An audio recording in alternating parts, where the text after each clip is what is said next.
कल देश की संसद में एक सवाल उठा और ये सवाल बहुत संवेदनशील था। कोरोना की दूसरी लहर जो देश भर में आई, उसके दौरान पूरे देश में ऑक्सीजन को लेके हाहाकार मचा था। उसके दौरान जो सेकेंड वेव थी, उसके दौरान चारों तरफ से, हॉस्पिटल से, डॉक्टर्स की तरफ से, पेशेंट्स की तरफ से, उनके अटेंडेंट्स की तरफ से, परिवारों की तरफ से बहुत त्राही त्राही मची हुई थी। और हम सब जानते हैं कि पूरे देश में क्या हाल थे अप्रैल और मई के फर्स्ट वीक के दौरान। तो ऑक्सीजन का क्राइसिस था देश में।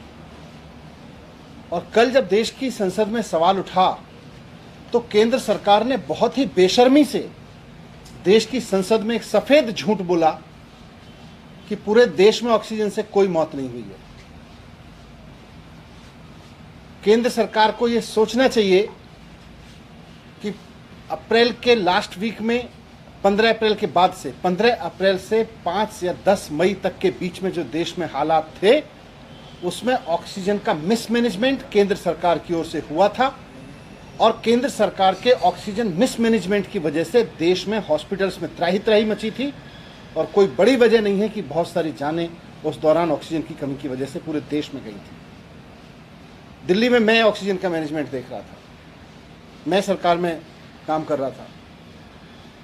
मैं जानता हूं कि किस तरह से मेरे व्हाट्सएप मैसेजेस भरे हुए थे हॉस्पिटल के चीफ के, उनके मेडिकल सुपरिटेंडेंट्स के, डॉक्टर्स के, अटेंडेंट्स के, परिवारों के, पेशेंट्स के, कि साहब हमारे हॉस्पिटल में ऑक्सीजन नहीं है, हमारा आदमी ऑक्सीजन के बिना मर जाएगा, हमारे को ऑक्सीजन दीजिए, नहीं तो हमारे यहाँ 4 सरकारी अस्पतालों में मैं खुद खड़े होकर ऑक्सीजन डिस्ट्रीब्यूशन देख रहा था। और केंद्र केवल अपनी गलतियों को छिपाने के लिए, केवल इस बात को छिपाने के लिए कि उन्होंने ऑक्सीजन का डिजास्टर खड़ा किया इस देश में, 13 अप्रैल के बाद से केंद्र सरकार ने ऑक्सीजन की डिस्ट्रीब्यूशन की नीतियां बदली और जिसकी वजह से पूरे देश में ऑक्सीजन का डिजास्टर खड़ा हुआ।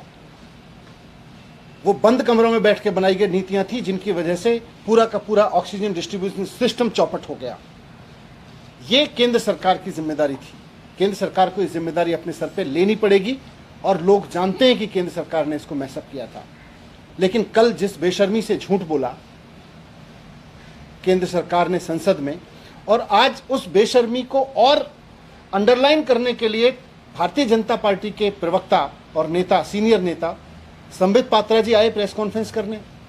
और जैसी उनकी और उनके बाकी बीजेपी नेताओं की आदत है, जब प्रेस कॉन्फ्रेंस में बैठते हैं तो किसी चीज़ की जिम्मेदारी लेने की वजह से, कहीं ये समझने की वजह से कि गलती कहाँ हुई थी, बस झगड़ना शुरू कर देते हैं। केजरीवाल जी को गाली देना शुरू कर देंगे, ममता जी को गाली देना शुरू कर देंगे, नॉन बीजेपी स्टेट्स के चीफ मिनिस्टर्स को गाली देना शुरू कर देंगे। उन्होंने वही किया। आज भी प्रेस कॉन्फ्रेंस में आए, जिम्मेदारी नहीं ली। इस देश में कितनी मौतें हुई हैं, उसमें से कितनी ऑक्सीजन की वजह से हुई हैं, इसकी जिम्मेदारी भी तो ले केंद्र सरकार। आखिर उसने मैनेज सो कॉल्ड 13 अप्रैल को जो सो कॉल्ड मैनेजमेंट शुरू किया था ऑक्सीजन का, जिसके बाद सब कुछ मैसअप हो गया था, उसकी जिम्मेदारी भी तो ले कि उस मैसअप की वजह से कितनी मौत हुई थी। उसकी जगह आप केजरीवाल जी को गाली दोगे तो उससे आपके पाप थोड़ी छिप जाएंगे। आप केजरीवाल जी को भर भर के गाली दोगे प्रेस कॉन्फ्रेंस में, संबित पात्रा जी प्रेस कॉन्फ्रेंस करने बैठेंगे, बीजेपी के और सीनियर नेता प्रेस कॉन्फ्रेंस करने बैठेंगे और केजरीवाल जी को मन भर के गालियां देंगे और उनको लगता है ये सारे उनके पाप छिप जाएंगे। छिपेंगे नहीं। सारा देश जानता है, जो इतिहास गवाह है, आज से 100 साल बाद भी इस बात की चर्चा होगी कि जब सारी दुनिया महामारी से जूझ रही थी, केंद्र सरकार अपनी मूर्खतापूर्ण नीतियों की वजह से इस देश को ऑक्सीजन के क्राइसिस में धकेल चुकी थी। 13 अप्रैल के बाद जो केंद्र सरकार ने नीतियां बनाई ऑक्सीजन डिस्ट्रीब्यूशन को लेके, उन्होंने पूरे देश में त्राही त्राही मचाई। नॉन बीजेपी राज्यों को सबको दुखी कर दिया, हम सब जानते हैं।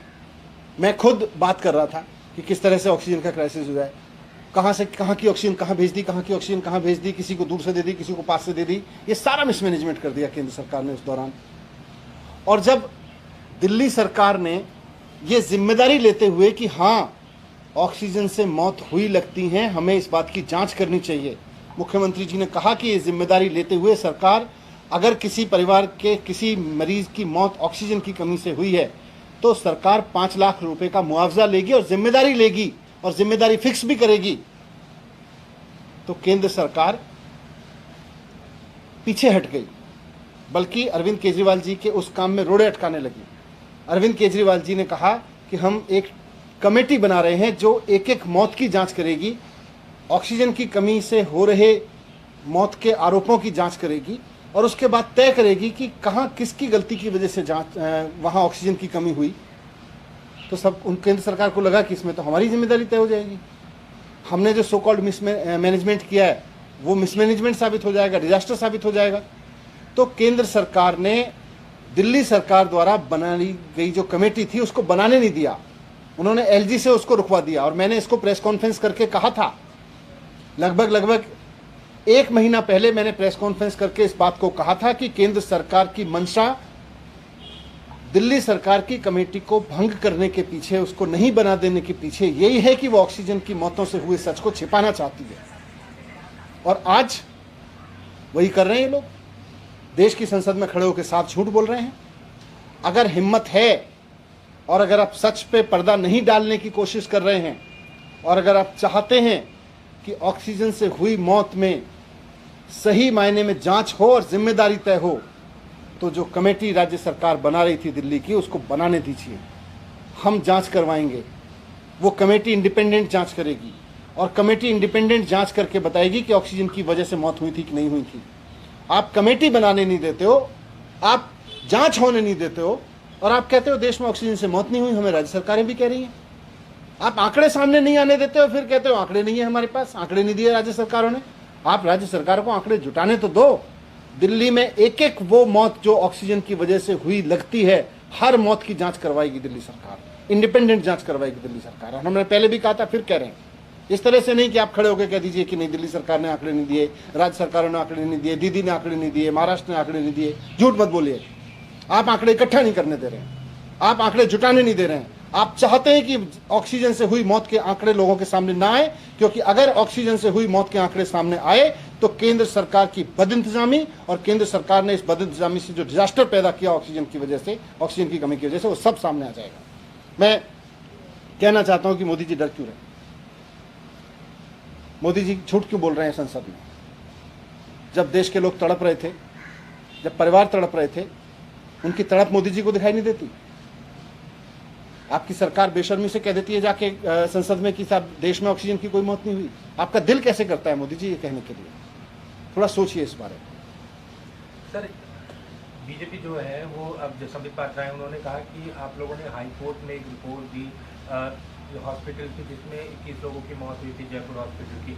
उसमें साफ तौर पर आप लोगों ने इस बात का जिक्र किया कि किसी की भी मौत ऑक्सीजन की कमी से कारण। हम कोर्ट में ये भी कह रहे हैं कि केंद्र सरकार ने कमेटी नहीं बनाने दी, और केंद्र सरकार में हमने पहले कहा था कि हम कमेटी बना के एक एक मौत की जांच करके देंगे। कोर्ट के कहने पे ही वो कमेटी बन रही थी जो केंद्र सरकार ने रुकवाई है। आप मुझे समझ नहीं आ रहा कि मोदी जी की सरकार पूरी की पूरी और उनकी पार्टी ऑक्सीजन की मौत के आंकड़ों को छुपाने के लिए कमेटी क्यों नहीं बना, उनको सामने लाने के लिए कमेटी क्यों नहीं बनाने दे रही, छिपाना क्यों चाहती है? सर, राज्य सरकार ने क्या कोई रिपोर्ट ऐसी दी है केंद्र सरकार को? राज्य सरकार तो कमेटी बनाएगी ना, उसके बाद ही रिपोर्ट आएगी।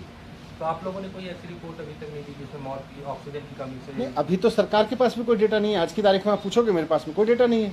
लेकिन उन पेरेंट्स से पूछो ना जो रो रहे थे अस्पताल, पेशेंट से पूछो ना, जो उनके अटेंडेंट से पूछो, उन परिवार के माँओं से पूछो, बहनों से पूछो, महिलाएं कितने वीडियोज़ हैं। आप पत्रकार कितने सारे मैसेज भेज रहे थे कि फलाने हॉस्पिटल में ऑक्सीजन नहीं है, वहाँ लोग मर रहे हैं।